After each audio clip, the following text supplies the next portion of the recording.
The initial diagnosis was the day that my older son was getting ready to graduate from preschool.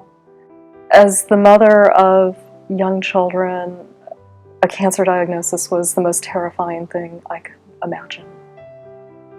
My first thought was, oh my goodness, my children, I really need to shore up and fight this with everything I have.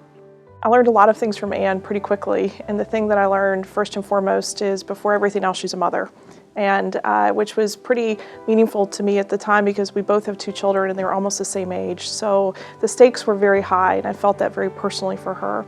I remember being concerned that I was going to need to travel to receive the best care possible, and I was very relieved that after looking around and after learning about Hollings Cancer Center and the NCI designation and the opportunity for clinical trials, I was so relieved that the best care was right here.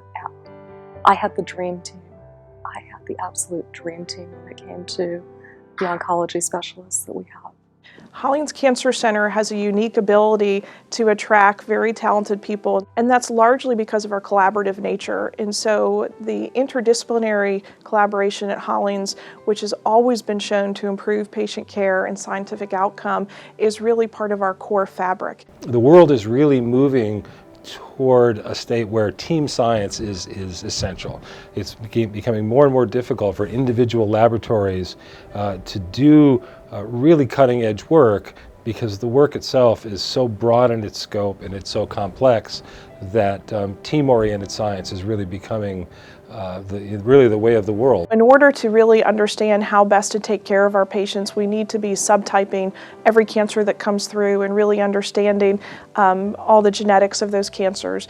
That's an expensive endeavor, but it's very achievable. I think we're on a really great trajectory to get where we ultimately want to be, and I think where we ultimately want to be is in a situation where every cancer patient gets a tailored, personalized therapeutic strategy.